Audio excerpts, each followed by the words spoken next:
তিনটা 2 কেজি মশাটাকে টেনে টেনে করে হাসপাতালে নিয়ে ভর্তি করানো হয়। মশাকে ধমকি দিয়ে বললো আমার পাকনায় যদি কোনো ব্যথা পেয়ে থাকি তাহলে আমি বাংলাদেশকে নির্বংশ করার। কয়টিয়া করে কইতাম বাংলাদেশের ঘুষ ডব্লিউ প্রেসিডেন্ট বলেছে বাংলাদেশের চিনির দাম না কমাইলে বাইরের যত পিঁপড়ে আছে তা বাংলাদেশে পাঠানোর অনুমতি জানায়।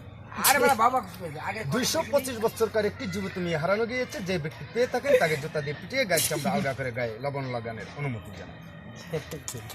বাংলাদেশের যত অতিরিক্তভাবে মানুষ মারা গেছে তার জন্য ক্ষতিপূরণ দেওয়ার জন্য তা বাংলাদেশের যত বুশ ডব্লিউ প্রেসিডেন্ট আছে তা বাংলাদেশে আনানোর অনুমতি জানায়।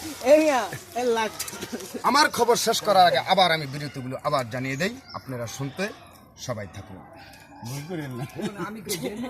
টুট টুট টুট আমি খবর পড়েছি মিতুকুর রহমান, এখন বেলা 1:12। একটি বিমান আকাশপথে যাওয়ার সময় একটি মশার সাথে ধাক্কা খেয়ে বিমানটি সাগরের ভিতরে পড়ে যায়।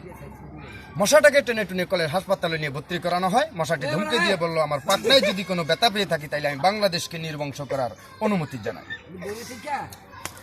বাংলাদেশের বুশ ডব্লিউ প্রেসিডেন্ট বলেছে বাংলাদেশের চিনির দাম না কমাইলে বাইরের যত পিঁপড়া আছে তা বাংলাদেশে পাঠানোর অনুমতি জানায়। 225 বছরকার একটি যুবতী মেয়ে হারানো গিয়েছে, যে ব্যক্তি পেয়ে থাকেন তাকে জুতা দিয়ে পিটিয়ে গায়ের চামড়া আলগা করে গায়ে লবণ লাগানোর অনুমতি।